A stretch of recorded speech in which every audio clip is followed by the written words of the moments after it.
السلام عليكم ورحمة الله وبركاته. الحمد لله والصلاة والسلام على رسول الله محمد بن عبد الله وعلى آله وصحبه أجمعين أما بعد. சென்ற மாதம் நடைபெற்ற ஒரு நிகழ்ச்சியில் யஹூதிகளை பற்றி சுருக்கமான ஒரு அறிமுகம் செய்யப்பட்டது. இன்றைய இந்த நிகழ்ச்சியில் யஹூதிகளுடன் மிக நெருங்கிய தொடர்புள்ள அல்லது யஹூதிகளில் ஒரு பிரிவாகவே காணப்படக்கூடிய சியோனிஸ்டுகள், இந்த சியோனிசவாதிகள் அல்லது சியோனிஸ்டுகள் என்று சொல்லப்படக்கூடிய யார், அவர்களுடைய திட்டங்கள் என்ன, அவர்களுடைய ஆரம்ப அமைப்பு என்ன என்பதை பற்றி விளக்க நிற்கின்றேன். நாங்கள் அடிக்கடி பத்திரிகைகளிலும் ஊடகங்களிலும் சியோனிஸ்டுகள் அதே போன்று சியோனிசவாதிகள் என்று நிறைய நாங்கள் கேள்விப்படுகின்றோம். இஸ்ரவேலை பற்றி சொல்லக்கூடிய சந்தர்ப்பத்தில் சியோனிஸ்டுகள் நிறைய சொல்லப்படுகின்றது. இந்த சியோனிசவாதிகள் அல்லது சியோனிஸ்டுகள் என்று சொல்லப்படக்கூடிய யார், இந்த பெயர் எங்கிருந்து ஆரம்பமானது என்பதை பற்றி நாங்கள் சற்று நோக்குவோம். இந்த சியோனிஸ்டுகள் நாங்கள் அரபு மொழியில் அவர்களை அஸ்ஸிஹ்யூனியா என்ற பெயரை கொண்டு நாங்கள் அழைக்கின்றோம். இந்த சியோனிஸ்டுகள் அல்லது சுஹியோனியா என்று சொல்லக்கூடிய இந்த பெயர் எங்கிருந்து வந்து சொன்னால், இஸ்ரவேலில் காணப்படக்கூடிய ஒரு மலையின் பெயரை அடிப்படையாக வைத்துத்தான் இந்த பெயர் வழங்கப்படுகின்றது.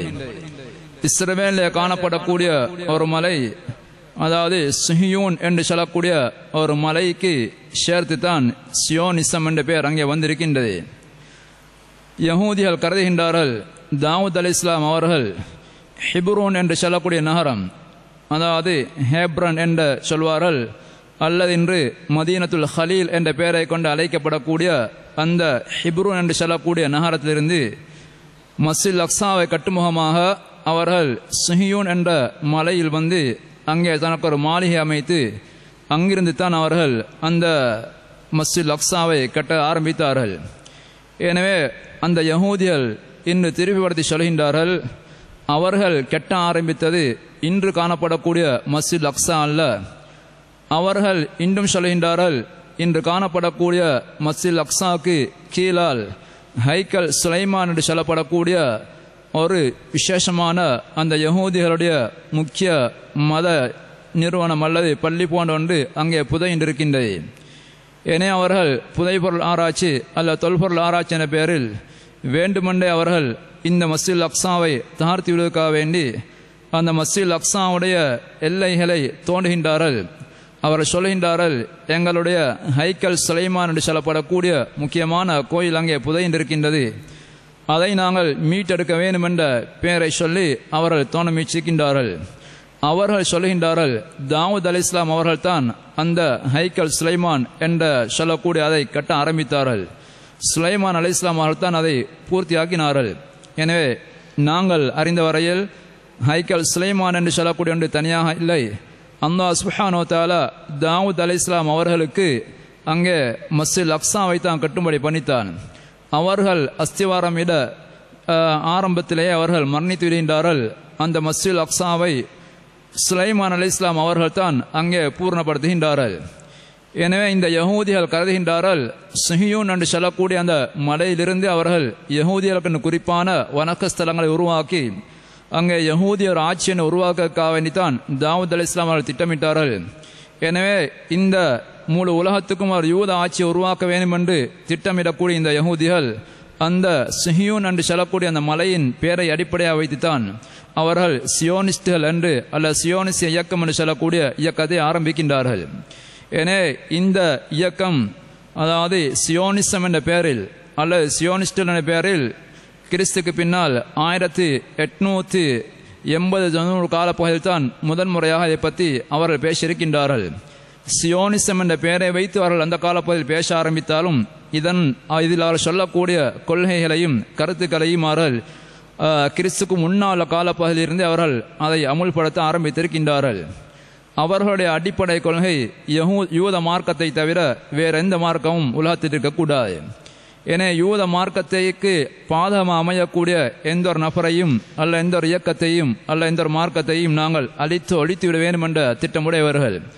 இந்த திட்டத்தை அவர்கள் ஆரம்ப காலங்களிலிருந்தே அமுல்படுத்த முற்பட்டிருக்கின்றார்கள். கிறிஸ்துக்கு முன்னால் உள்ள அந்த காலப்பகுதியில் இருந்து அவர்கள் அதற்காக வேண்டி திட்டமிட்டு வேலை செய்திருக்கின்றார்கள்.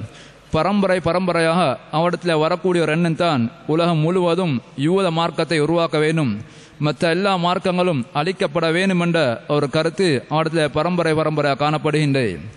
யூத மார்க்கத்தை பலவீனப்படுத்துகின்றார்கள் என்று கருதக்கூடிய எல்லோரையும் அவர்கள் அழிப்பதற்கு முற்பட்டிருக்கின்றார்கள்.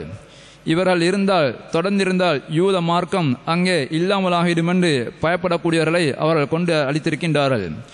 அதற்காக வேண்டி பல திட்டங்களையும் தீட்டிருக்கின்றார்கள். ஏனே இந்த சியோனிச அமைப்பும் இந்த அடிப்படையில் தான் ஆரம்பமாகப்படுகின்றது. இவர்கள் சாதாரணமாக நான் சொன்ன போன்று 1892 வருஷம்தான் முதலாவதாக சியோனிசம் என்று சொல்லக்கூடிய அந்த கொள்கையை அந்த பெயரை கொண்டு அவர்கள் அறிமுகப்படுத்துகின்றார்கள். 1893 அந்த வருஷத்தில் தான் முதலாவதாக அவர்கள் இதை பற்றி பகிரங்கப்படுத்துகின்றார்கள். எனவே அவர்கள் இதை உருவாக்குவதற்கான நோக்கம் அவர்கள் யகூதிகள் பொதுவாக பலஸ்தீனை மையமாக வைத்து ஆட்சி உருவாக்க வேண்டும். அவர்கள் சொல்கின்றார்கள் பனு இஸ்ரவேலர்கள் ஆட்சி செய்த இடம், பனு இஸ்ரவேலால் கட்டப்பட்ட அந்த அவருடைய மத நிறுவனங்கள் எல்லாம் அங்கே பலஸ்தீனில் தான் அமைந்திருக்கின்றது. குறிப்பாக மஸ்ஜித் அக்ஸா இருக்கக்கூடிய அந்த ஹைக்கல் சுலைமான் சொல்லக்கூடிய அந்த பகுதியை குறிப்பிடுகின்றார்கள். எனவே அதுதான் யூத ஒரு அரசாங்கத்தின் தலைநகராக இருக்க வேண்டிய இடம். மூசா அலைஹிஸ்ஸலாம் அவர்கள் முதல் தாவூத் அலைஹிஸ்ஸலாம் சுலைமான் அலைஹிஸ்ஸலாம் போன்ற பனு இஸ்ரவேல் வந்த நபிமார்களெல்லாம் அங்குத்தான் வாழ்ந்திருக்கின்றார்கள். எனவே அவர்கள் பின்னால் வந்த காலப்பகுதியில் அந்த பிரதேசத்தில் இல்லாமல் இருந்தாலும் கூட அவர்களுடைய திட்டம் இருந்தது, எப்படியாவது நாங்கள் பலஸ்தீன் பாதைக்கு சென்று நாங்கள் ஒரு யூத அரசாங்கத்தை நிறுவ வேண்டும், அந்த யூத அரசாங்கம் முழு உலகையும் ஆக்கிரமிப்பு செய்யக்கூடிய ஒரு அமைப்பாக மாற வேண்டும், முழு உலகத்தையும் அதை வைத்து ஆள வேண்டும் என்றார்கள் திட்டமிட்டிருந்தார்கள். எனவே இந்த 1800 சொச்ச காலப்பகுதியில் கூட யூதர்கள் பலர் சில ஜெர்மனிகளால் கொல்லப்பட்டார்கள். நாங்கள் அறிந்திருக்கின்றோம். 2ஆம் உலக மகாயுத்தத்தில் கூட ஹிட்லர் போன்றவர்களால் யூதர்கள் நிறைய கொண்டு குவிக்கப்பட்டார்கள். அதற்கு முன்னால் ஜெர்மனியர்களால் நிறைய 1890 கடைசி காலப்பகுதியிலும் அவ்வாறு அளிக்கப்பட்டிருக்கின்றார்கள். அந்த சந்தர்ப்பத்தில் கூட அவர்கள் திட்டம் தீட்டிருக்கின்றார்கள், எங்களுக்கு இந்த ஐரோப்பிய நாடுகள் எங்களுக்கு சரி வரமாட்டாது, எனவே நாங்கள் எங்களுடைய சொந்த இடம், எங்களுடைய மார்க்கத்தின் அடிப்படை இடமாக காணப்படக்கூடிய பிலஸ்தீனுக்கு எப்படியா திரும்பி வர வேண்டும். எனவே பிலஸ்தீன் பாதிக்கு நாங்கள் திரும்பி சென்று அங்கே ஒரு இஸ்ரேல் அரசாங்கத்தை உருவாக்க வேண்டும் என்பது அவர்களுக்கு அந்த காலப்பகுதியில் இருந்த ஒரு ஆசையாக காணப்பட்டிருக்கின்றது. எனவே அந்த காலப்பகுதியில் அவர்களுக்கு அது கைகூடவில்லை. அதுக்கு பின்னால் உள்ள காலப்பகுதியிலையும் ரஷ்யா போன்ற பகுதியில் வாழ்ந்த யகூதியரும் இதே திட்டத்தை அவர்கள் அடிப்படையாக வைத்து இந்த சியோனிச அமைப்புடன் ஒன்று சேர்ந்து அவர்கள் ஒன்றாக வேலை செய்ய ஆரம்பித்திருக்கின்றார்கள். எனவே இந்த இவர்களுடைய முதலாவது ஒரு மாநாடு, சர்வதேச ஒரு மாநாட்டை இந்த சியோனிச கொள்கையை அறிமுகப்படுத்தி சியோனிச சர்வதேச மாநாட்டை 1897 வருஷம் அவர்கள் நடத்தியிருக்கின்றார்கள். எனவே அது சியோனிச அமைப்புடைய முதலாவது மாநாடாக கருதப்படுகின்றது. அந்த மாநாட்டில் அவர்கள் சில திட்டங்களை வகுத்து அவர்கள் சில கொள்கைகளை அறிமுகப்படுத்தி அவருடைய அந்த யூத அரசாங்கத்தினை உருவாக்கும் திட்டங்களை முன்னெடுத்து சென்றிருக்கின்றார்கள்.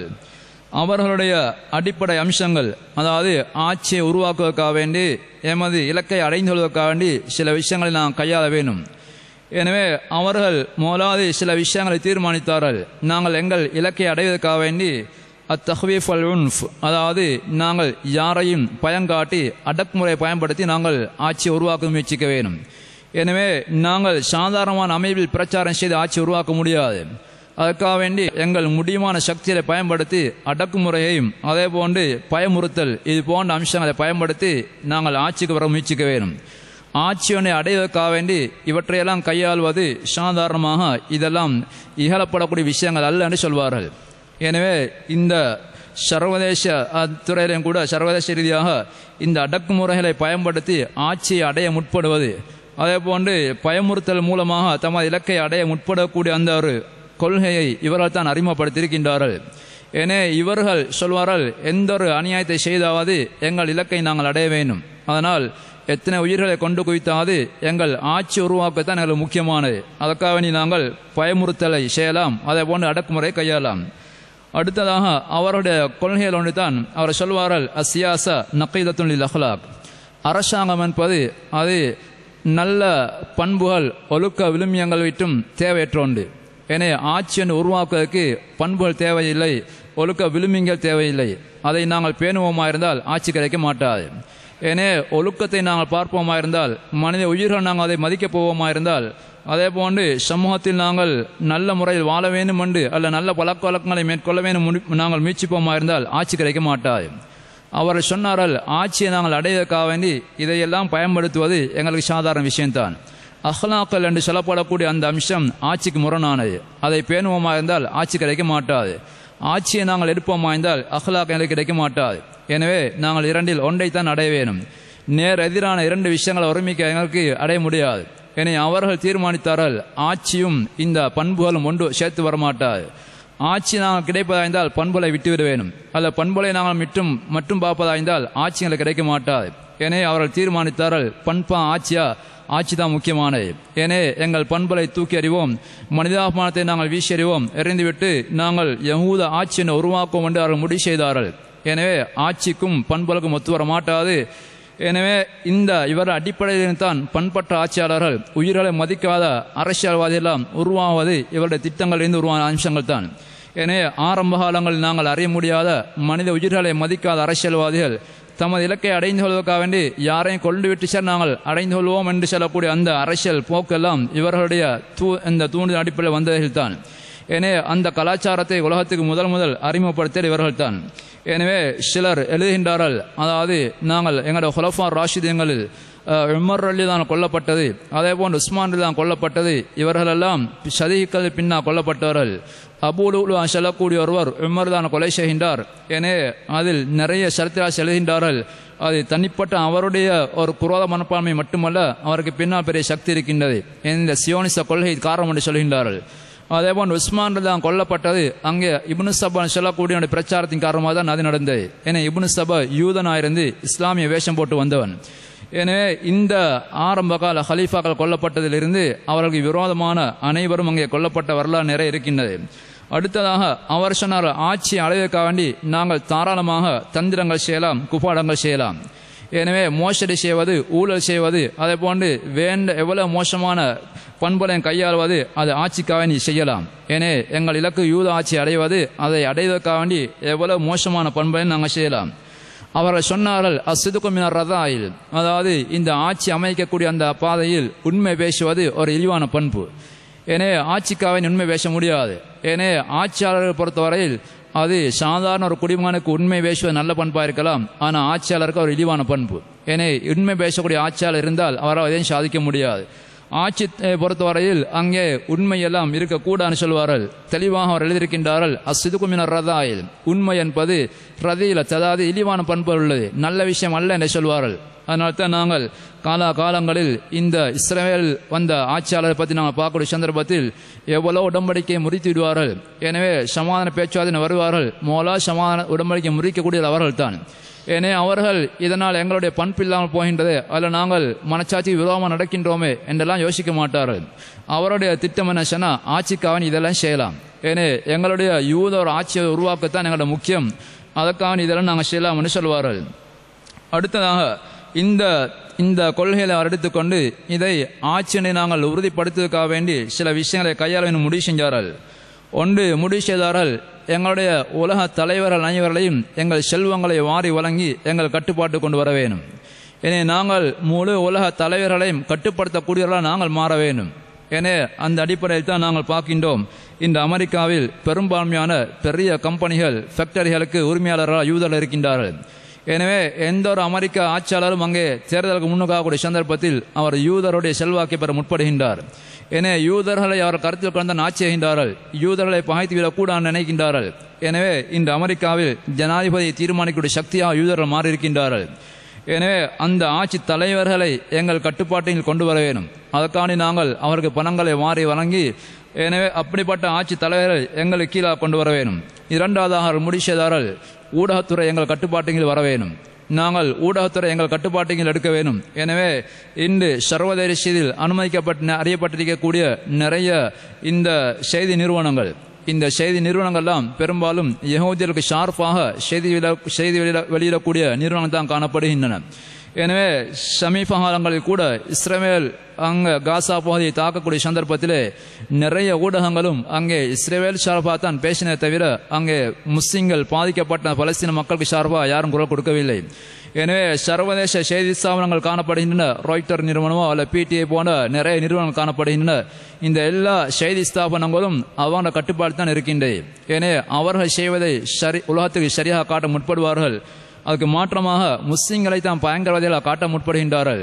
இந்த சொந்த நாட்டின் உரிமைக்காக போராடக்கூடிய அந்த முஸ்லிம்களை, பலஸ்தீன் வாசிகளை அவர்களை பயங்கரவாதி என்று காட்ட முற்படுகின்றார்கள். எனவே இவர்களை தனி அவருடைய சொந்த நாட்டுக்காக வேண்டி உரிமைக்காக போராடக்கூடிய என்று காட்டுகின்றார்கள். எனவே இந்த அமைப்பில் அவர்கள் அதை வெற்றி பெற்றிருக்கின்றார்கள். செய்தி நிறுவனங்கள், தொலைபேசி நிறுவனங்கள் எல்லாத்திலையும் அவர்கள் ஆதிக்கம் செலுத்தி அவர்களுடைய ரிசாலத், அவருடைய பிரச்சாரம் மக்களுக்கு உண்மையானதாக செல்லக்கூடிய அமைப்பில் எல்லாத்தையும் கையாள வேண்டும் முற்படுகின்றார்கள். அடுத்ததாக அவர்களுடைய முக்கியமான இன்னொன்று பண்பு தான், அதாவது மக்களுக்கு மத்தியிலே பிரச்சனை உருவாக்கி விடுவது, நாடுகளுக்கு மத்தியிலே பிரச்சனை உருவாக்கி விடுவது, நாடுகளிலே காணப்படக்கூடிய சமூகங்களுக்கிடையே பிரச்சனை உருவாக்கி வருகின்றது.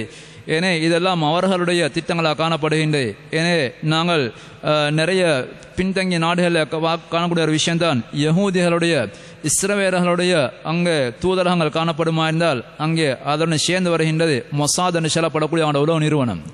எனவே அந்த உளவு பிரிவினர்கள் அந்த நாட்டுக்கு குறிப்பாக முஸ்லிம்களுக்கு விரோதமாக அவர்களை தூண்டிவிடுவார்கள், ஏனைய சமூகங்களை அவர்கள் தூண்டிவிடுவார்கள்.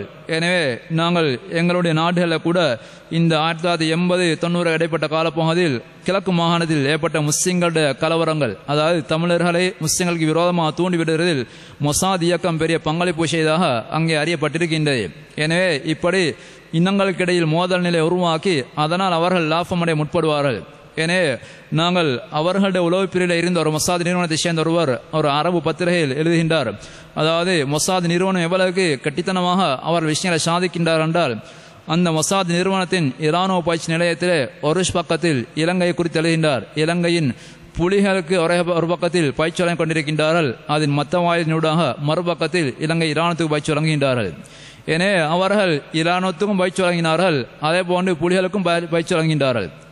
ஆனால் அவர் சொல்லுகின்றார், மொசாத் நிறுவனத்தின் திறமை என்னவென்றால், அங்கே புலிகள் யாரும் அரசாங்க இராணுவத்தை சந்திக்கவும் இல்லை, இராணுவத்தை யாரும் அங்கே புலிகளை சந்திக்கவும் இல்லை. எனவே அவர்கள் இங்கே பயிற்சி பெறுவது இவர்களுக்கு தெரியாது, இவர்கள் பயிற்சி பெற அவருக்கு தெரியாது. அந்த அளவுக்கு மிக ரகசியமாம் கச்சிதமாம் அதை செய்து முடித்தார்கள். எனவே அந்த மொசாத் நிறுவனத்திலிருந்து வெளியேறின ஒருவர் இந்த தகவல்களை அவர் பத்திரிகைக்கு வழங்கியிருந்தார். அந்த அளவுக்கு மொசாத் நிறுவனம் இப்படி 2 பேருக்கும் பயிற்சி வழங்கி 2 பேரையும் மோதிவிட்டு அவர்கள் அதில் குளிர்காய முற்படுவார்கள். எனவே அவர்களிடம் தான் 2 தரப்பும் ஆயுதங்களை வாங்க முற்படுவார்கள். அமெரிக்காவில் காணப்படக்கூடிய நிறைய ஆயுத அந்த உற்பத்தி செய்யக்கூடிய யூத நிறுவனங்கள், அதனால் அவருடைய பொருளாதார வளர்ச்சி ஏற்படுகின்றது. இதனால் இப்படிப்பட்ட அந்த நலங்களை அடைவதற்காக வேண்டி ஒரு நாட்டில் பிரச்சனை வரக்கூடிய சந்தர்ப்பத்தில் அந்த 2 தரப்புக்கும் அவர்கள் கிட்டவாகி அந்த 2 தரப்புக்குமே அவர் உதவி செய்யக்கூடிய அமைப்பை பேணுகின்றார்கள். அதை மிக ராசியமாக செய்வார்கள். இவ்வாறு நாடுகளில் பிரச்சனை உருவாக்குவதும், எல்லைப்புற நாடுகளுக்கிடையில் சண்டை உருவாக்குவது, ஒரு நாட்டில் இருக்கக்கூடிய சமூகக்கிடையே சண்டை உருவாக்குவது, இப்படிப்பட்ட மோசமான அந்த கொள்கைகளை கொண்டவர்களாக காணப்படுகின்றார்கள். அதே போன்று அவர்கள் சில நாடுகளில் அதாவது அவர்களும் காலடியில் விழுவதற்காக வேண்டி சில நாடுகளில் திட்டமிட்டு பொருளாதார நெருக்கடி ஏற்படுவார்கள். அதாவது பொருளாதார நெருக்கடிகளை திட்டமிட்டு ஏற்படுத்துவார்கள். அந்த பொருளாதார நெருக்கடி வரக்கூடிய சந்தர்ப்பத்தில் இவர்களுக்கு உடம்பட்டு இந்த யூத நிறுவனங்கள்கிட்ட உதவி கேட்டு வருவார்கள். அந்த சந்தர்ப்பத்தில் அவர்களுக்கு அவருடைய திட்டங்களை அமுல்படுத்திக் கொள்வதற்கு வாய்ப்புகள் கிடைக்கும் என்று அவர்கள் கருதுகின்றார்கள். ஏனே இப்படி ஒரு மோசமான பல அடிப்படையை வைத்துத்தான் இந்த சியோனிஸ்ட் என்று சொல்லக்கூடிய அந்த நிறுவனங்கள் அந்த இயக்கங்கள் வேலை செய்கின்றார்கள். இவர்களுக்கு மிக நெருக்கமாக செயல்படக்கூடியவர்கள் தான் மாசூனியா என்று சொல்லக்கூடிய அந்த இயக்கமும் மாசூனியல் என்று சொல்வார்கள். இவருடைய திட்டங்களை அமுல்படுத்தக்கூடிய ஒரு நிறுவனமாக அந்த நிறுவனம் காணப்படுகின்றது. இவர்களுடைய ஜமியாக்கள் அதாவது சங்கங்கள் இவருடைய கிளை நிறுவனங்கள் 150க்கு மேற்பட்ட இவருடைய அந்த நிறுவனங்கள் அமெரிக்காவில் காணப்படுகின்றன. அதே போன்று ஐரோப்பாவிலேயும் அவ்வளவு பெருந்தொகையான எண்ணிக்கையில் இவருடைய சங்கங்களும் நிறுவனங்களும் காணப்படுகின்றன. இவருடைய திட்டங்களை அமுல்படுத்தக்கூடியதாக மாறுகின்றார்கள்.